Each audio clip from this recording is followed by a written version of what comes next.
우리 민주당원들이 계속 의혹을 가지고 있었잖아요. 하여튼 2022년 대선 후보 경선 때부터 이거 좀 이상하다라는 생각을 가지고 있었고, 특히 이번에 당대표 선거 끝나고 정청래가 취임한 이후에 민주당 당원 숫자가 급증을 했는데 종교 세력이 조직적으로 입당한 이런 것이 아니냐라는 의혹이 있는 거야.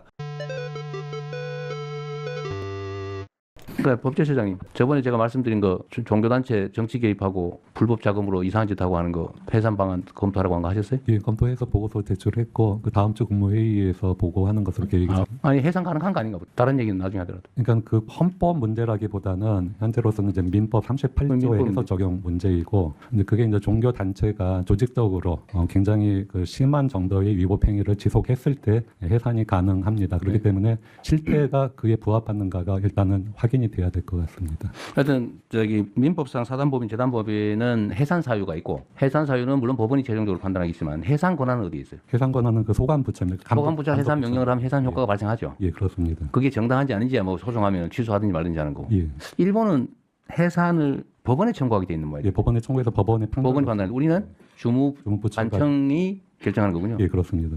하여튼 재단법인이든 개인이든 개인도 범죄를 저지르고 반사회적 행위를 하면 제재가 있는데, 당연히 사단법인이든 재단법인이든 법인격체도 헌법과 법률에 위반되는 지탄받을 행위를 하면 해산시켜야지. 종교 분리의 헌법을 위반한 이런 이제 종교 단체에 대해서 대통령께서 이제 해산 조치를 할 수 있는 방안에 대해서 법제처장에게 검토를 해달라라는 요청을 했고, 오늘 이제 그 내용에 대해서 보고가 된 거예요. 근데 생각보다 아주 간단한, 그 일본 같은 경우에, 일본을 지난번에 예로 이제 드셨는데, 일본에서는 이제 법원에서 위법 사실이 있는 종교 단체와 관련해 가지고 법원의 이제 판결에 따라서 해산을 할 수 있도록 이렇게 돼 있는데, 우리는 그 재단이나 법인을 그 허가를 해주는 주무 관청들이 있어요. 예, 주무 부서들이 있습니다.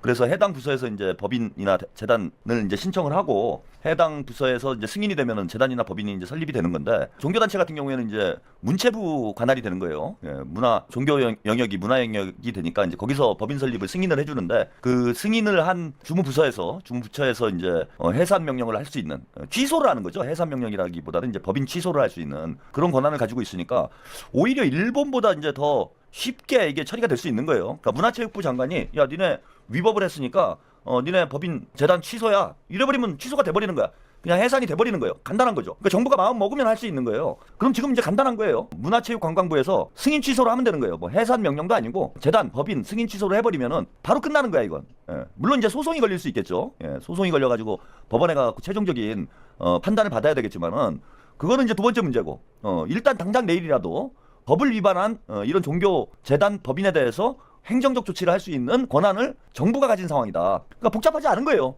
이제는 이재명 대통령님께서 직접 키를 주고 문화체육관광부 장관하고 협의를 해서 바로 해산을 시키면 된다. 이런 거고, 이 문제가 이제 대단히 중요해졌어요.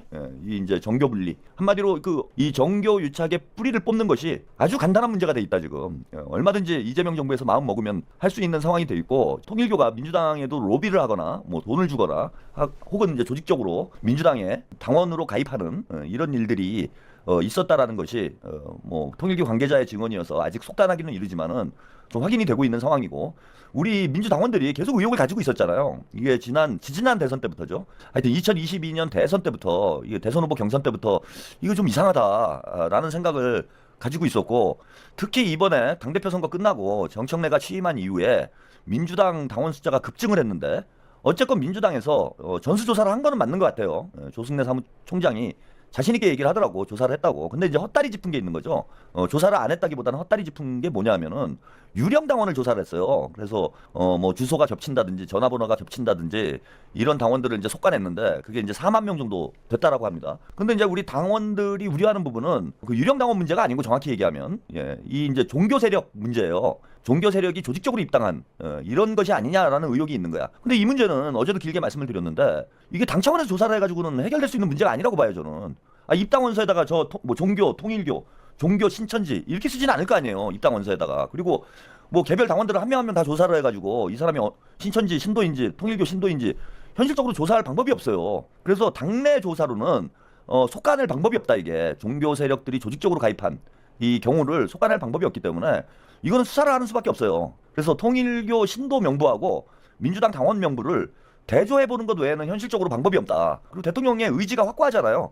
이재명 대통령께서도 이게 뭐 국민의힘이 됐건 민주당이 됐건 종교 세력이 정치에 관여하는 문제와 관련해 가지고 반드시 뿌리를 뽑아야 된다라는 의지가 강하시기 때문에 뭐 눈치 볼 것도 없다고 봅니다. 뭐 국민의힘과의 이제 어떤 정치적인 공방을 떠나서 민주당을 정화하기 위해서라도 저는 반드시 해야 된다고 봐요. 정교 유착의 뿌리를 드러내지 못하면은 계속해서 정당 정치가 왜곡이 되고 민주주의가 교란되는 이런 일이 발생할 수밖에 없기 때문에 대통령의 뜻도 확고한 이런 상황이니까 우리가 이걸 진영 논리나 정치 공학적으로 판단할 문제가 아니라 민주당이 좀 더 건강한 정당으로 성장하기 위해서라도 우리 스스로 자정을 해야 된다.